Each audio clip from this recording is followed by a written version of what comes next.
என்றுமே இல்லை. வயிற்று ஓட்டம் என்றுமே இல்லை. புரியுதா? அதே ஆஸ்பத்திரியில் என்னோட இதுக்கு சொன்னாங்க. அதுக்கு முதல்ல போயிட்டு குளுக்கோஸ் ஏற்றுறது மேல் மட்டமாக நான் போய் பார்த்துட்டு வந்தேன். புரியுதா? என்ன உங்களோட அனுமதி இல்லாமல் என்ன பார்த்தாலும் சரி வராதுன்னு எனக்கு தெரியும். புரியுதா?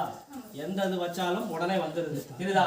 நான் என்னெல்லாம் என் பிள்ளைக்கு நான் கொடுக்கக்கூடாதுன்னு நினைச்சனோ அதை என் பிள்ளை பார்த்துட்டேன் இல்லையா? அது எனக்கு மனசு வருத்தம் ஆகிப்போச்சு இல்லையா? எப்படிலாம் என் பிள்ளைக்கு இது பண்ணாம நான் எனக்கு இறப்பாகப்பட்டது கடவுள்கிட்ட நான் வேண்டிக்கிட்டது இறப்பாகப்பட்டது நல்லா இருக்கிறது, கை கால் ஓட முடியாத இருக்கும்போதே என்னை நான் வேண்டிக்கிட்டேன். என் பிள்ளைக்கோ வரவங்களுக்கோ எந்த ஒரு தொந்தரவும் நான் கொடுக்கக்கூடாது. அப்படிதான் இது பண்ணேன்.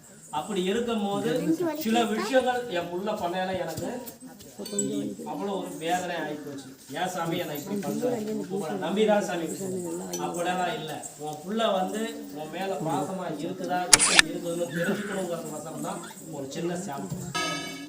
புரியுதா? உன் புள்ள உண்மையாலுமே இருக்குது அப்படிங்கிறத காட்டுறதுக்கு தான் ஒரு சின்ன சாம்பிள். புரியுதா? எந்த பிள்ளையும் செய்யாது. அதை நீ புரிஞ்சுக்கணுங்கிறது தான் நான் செய்யவும். புரியுதா? அதில் எந்த ஒரு மாற்றமெಲ್ಲ நான் நேற்று நைட்டே கம்பல்சரி கண்டிப்பாக இன்று இரவு உங்களோட தாய் சாப்பிடப்படும், நல்லா சாப்பிடும். அதில் எந்த ஒரு பிரச்சனை இல்லை. ஓரளவுக்கு நான் சாப்பிட வச்சு கொடுக்குறேன்னு சொல்லி கொடுத்துருவேன். சாப்பிட்டியா?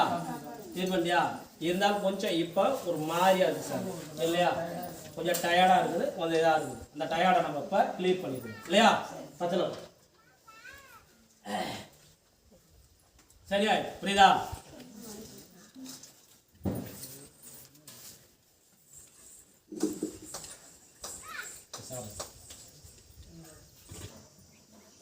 சாப்பிட்டு மென்னு லைட்டாக